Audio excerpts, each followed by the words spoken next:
যেটা প্রকৃত ব্যাংক সেটার দিকে আমরা নজর হইতে হতে আমরা চাকরি দেওয়ার মধ্যে করে যেটা নকল ব্যাংক সেটা নিয়ে মাইক্রোক্রেডিট ব্যাংক আছে তোলপাড় করে যে কোনো ছেলে যে কোনো এইগুলো পরিহার মাইক্রোক্রেডিট ব্যাংকের কাছে প্রতি আমি বারে বারে আকর্ষণ করছিলাম বর্ষ হইতে হতে ব্যাংক সবাই চাকরি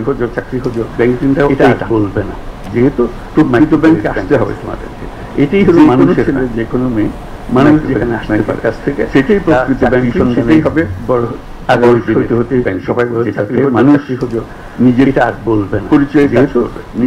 বিশ্বাসের উপরে ব্যাংকিং চলবে যে কোনো টাকা পয়সার উপরে ব্যাংকিং না এনজিও চাকরি সন্ধানী পর্যায়ে রয়ে গেলে আবার ব্যাংকিং চাকরি মেজাজে আসবেন এটা আর বলবেন মেজাজে আসতে হলে তাকে ব্যাংক আছে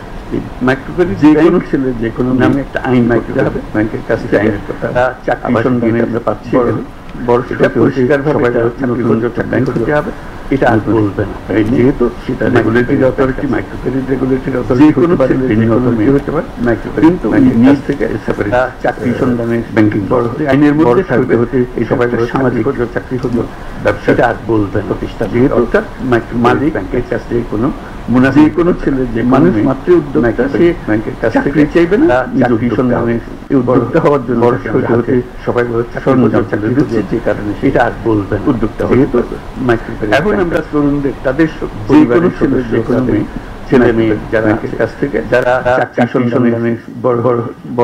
হতে হতে সবাই চাকরি খোঁজো এটা আর বলবে না যেহেতু মাইক্রোক্রেডিট ব্যাংক আছে যে কোনো ছেলে যে কোনো মেয়ে মাইক্রোক্রেডিট ব্যাংকের কাছ থেকে বিনিয়োগ পাবে।